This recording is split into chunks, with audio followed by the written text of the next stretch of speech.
CNN poll comes out this morning. Can you guys guess what percentage of the American people support the Democratic Party? 29% support. At a historic time with one of the most corrupt presidents in the history of the United States, a historic low.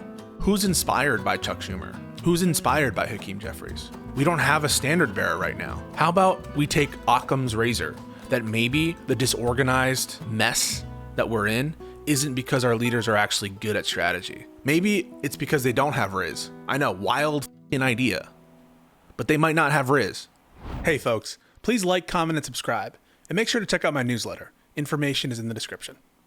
Okay, let's start with the Dems. So we were streaming, I took some time to do some streaming on Friday. You guys saw that, where we were discussing why it was such a disastrous move for the Democrats to just agree to a Republican CR for no reason. And I'm gonna just reiterate my position on that. There's a video that my editor is like cutting up right now where I'm analyzing, Yglesias, his article, and also my initial take on Chuck Schumer. But my position has not changed at all. It was a tremendous mistake for the Democrats to show weakness, show their bellies. And the consequences are already starting to be felt, both internally and externally vis-a-vis the Republicans and the country, frankly. The main arguments were something akin to, well, we don't know what he'll do. He'll try to grab more power. Maybe he'll try to fire more people, as though he's not firing people right now.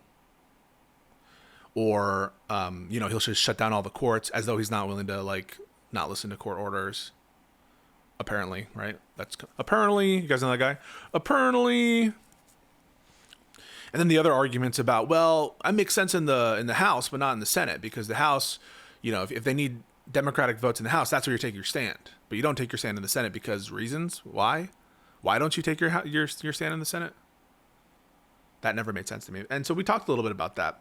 And the real dangers here are, regardless of how the Supreme Court rules ultimately on this Impoundment Control Act issue, Donald Trump is going to now have access to funds that are not sufficiently specified, and that he can operate as a slush fund, given his previous conduct. And Chuck Schumer directly allowed for that. Not only that, the CR explicitly appropriates more funds to deportations, which we'll talk about with the Alien Enemies Act. The CR also takes money away from DC for no reason. So it makes those people far worse off. I think it cuts all of their gains in the budget over the course of a year.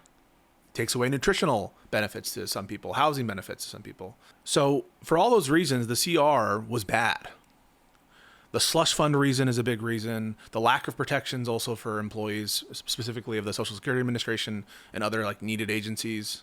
So this is really bad. And one of the worst parts is the signal it sends to Trump Republicans, that is to say Republicans, is that you can just push a CR, a budget funding appropriation, without any consultation with Democrats, and Democrats will vote for it.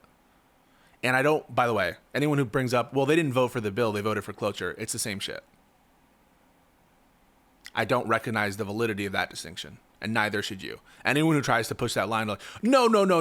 Schumer didn't vote for the bill, he voted for cloture. That is a distinction without a difference. He allowed it to go through. But yeah, the signal it sends to Republicans that you can just pass a Republican bill and Democrats will vote for it is absurd. What happens in September when the CR expires and Republicans do it again? The same exact logic applies. Why would it be any different?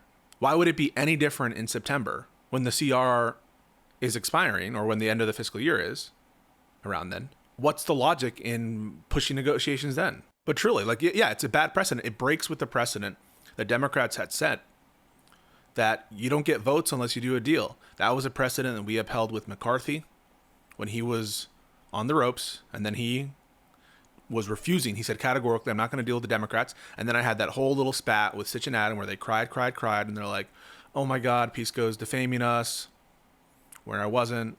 He's talking shit. I kind of was. They brought me on to do this little weird struggle session, and we hashed it out, and then you guys know the rest of that history.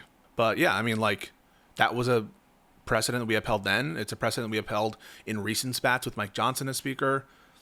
How many times where Democrats said, we're not budging. We're not budging until you come to deal. And of course, it makes all the sense in the world. In order to get Democratic votes, you should have to deal. So this was a break with precedent because Schumer's too weak. And he has no stomach. And you can already see the effects of what's going on in that they're already impounding funds, shutting down further agencies, doing everything that they were planning to do, now with Congress's implicit endorsement. Or that's how they're going to try to argue in court. So what has changed from the Democratic perspective? What onslaught did we avoid? What have we gained? Is there anything tangible? Things are worse than they've ever been. And the numbers show that. CNN poll comes out this morning. Can you guys guess what percentage of the American people support the Democratic Party? Can you just guess? Less than 20. It's not that bad. 60%? No. Good Franklin knows it. 29%. Less than 35. Yeah, 29%. 29% support.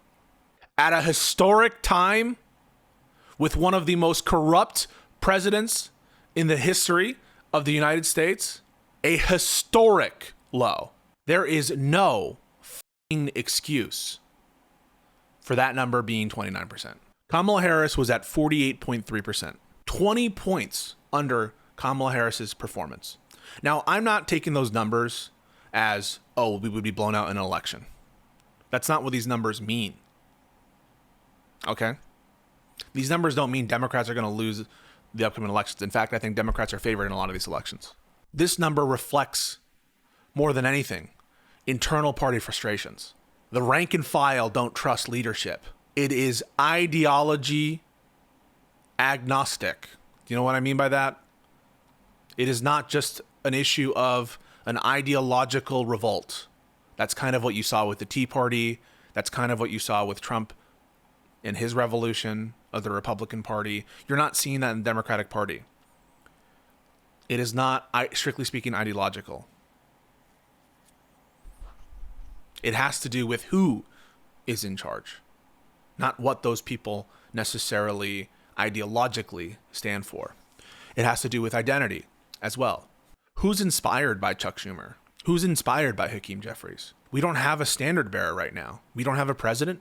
We have a new DNC chair. I mean, you guys are kind of policy wonks, I guess. My viewers are more likely to be. Do you guys know who the DNC chair his name is? And I specifically covered that race. I'm sure a lot of you don't. Who's our leader? Ahead in the polling of who represents the Democratic Party is actually Alexandria Ocasio-Cortez. She's at like 10% above Kamala Harris. That should tell you something. It should tell you something that the last presidential candidate, in terms of who defines, and that none of them, by the way, are getting like 50, 60, 70% or 40, 30s. No, there's no like big sizable, like it is an open field. But there's another way to interpret that open field. It is a desolate graveyard where the most charismatic people are on the bench. So the polling reflects that people aren't happy. And they're not happy because they're being lied to. I've had some like shills for Schumer and you know who you are. Shills for Schumer, shills for Hakeem reach out to me and are like, you don't understand. This is 5D chess. I'll see you in a few weeks. You know exactly who you are. Who messaged me. Oh, because they're so brilliant. You have no clue what's going on. No. How about we take Occam's razor, that maybe the disorganized mess that we're in isn't because our leaders are actually good at strategy. Maybe it's because they're bad at strategy. Maybe it's because they don't have a clue how to communicate or relate to the American people. Maybe it's because they don't have Riz. I know, wild idea. But they might not have Riz. So no, I don't trust who's in charge. And the proof is in the pudding. If you take, is it Matthew Yglesias? At his word, he would say Chuck Schumer made the right decision because everyone was counting on the Republicans to do a certain thing, to not fall in line when Trump tells them to jump. That is wild if that's true. Like, imagine if that's true. Imagine if it were true that the reason the Democrats completely fell apart organizationally in terms of communications was because they were expecting House Republicans to buck at Trump and not give him what he wants. Imagine if it were true. Imagine if it were true that Schumer's maneuver is the smartest move. If it were true that Schumer voting for the MAGA CR was the smartest move, why did it take everyone by surprise? Why weren't there better communications?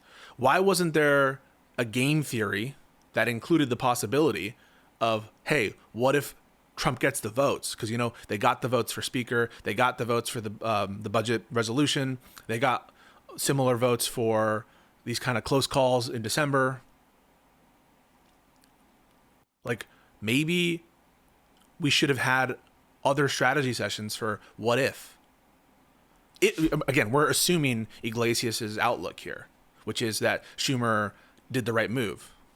If he did the right move, he executed it so poorly as to have been indistinguishable from the wrong move. When you have internal revolts that, again, are not being caused by Twitter lefties, think about it. The most vulnerable Senate Democrats voted against cloture. Mark Kelly, Ruben Gallego, others. Our New York senators voted in favor of cloture. Gillibrand and Schumer. You have Brian Schatz out of Hawaii voting for cloture. Obviously you have Fetterman, but he's a joke, should be primaried anyway. So assume that they were trying to do the right thing and they did the right thing. Why couldn't they coordinate beforehand to let the House Democrats know, hey, don't make us look like complete fucking dickheads. Hey, why don't you send a text to Hakeem Jeffries?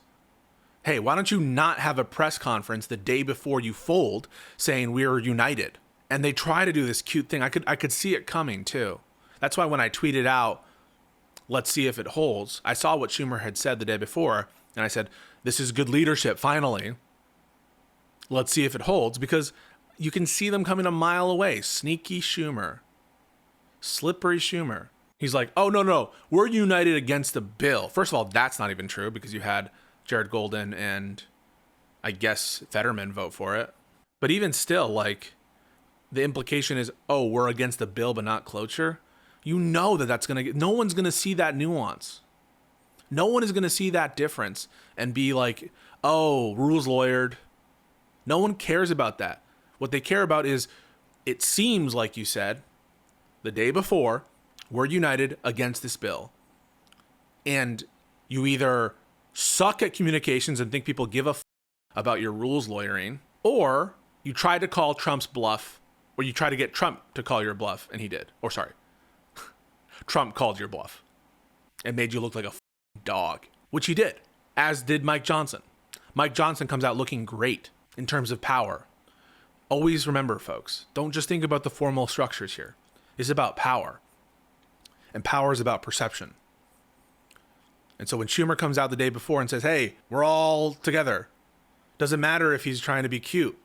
No one sees it. So the optics suck, and you can feel it. And to give you a good analogy, and you guys have heard this analogy, so I'm just telling you what you already know, right? I'm telling you what you already know.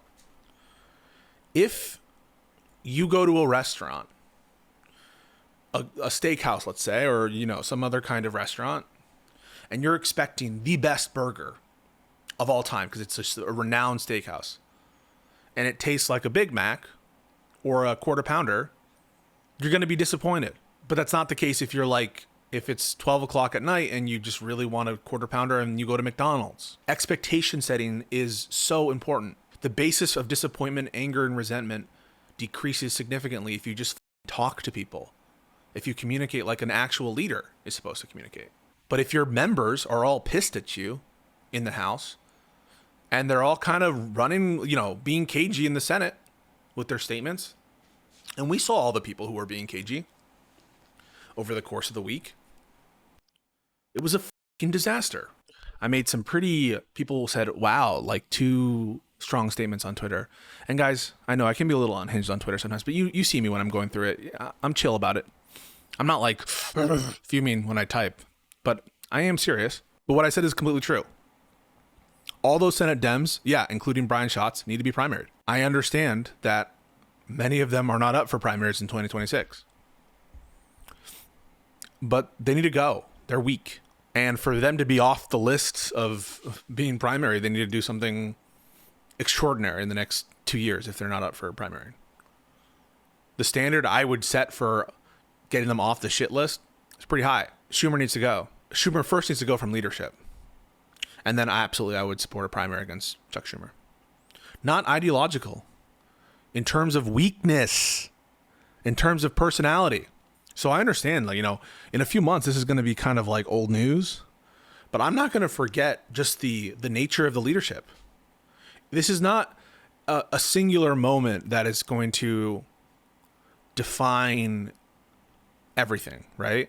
What it is it's emblematic of a broader failure, which is a consistent pattern of weakness. So I can point to half dozen other examples of weakness. But this one is just so crystal clear. And my hope is that it won't be a defining, I think it will be. I think this is a historic mistake.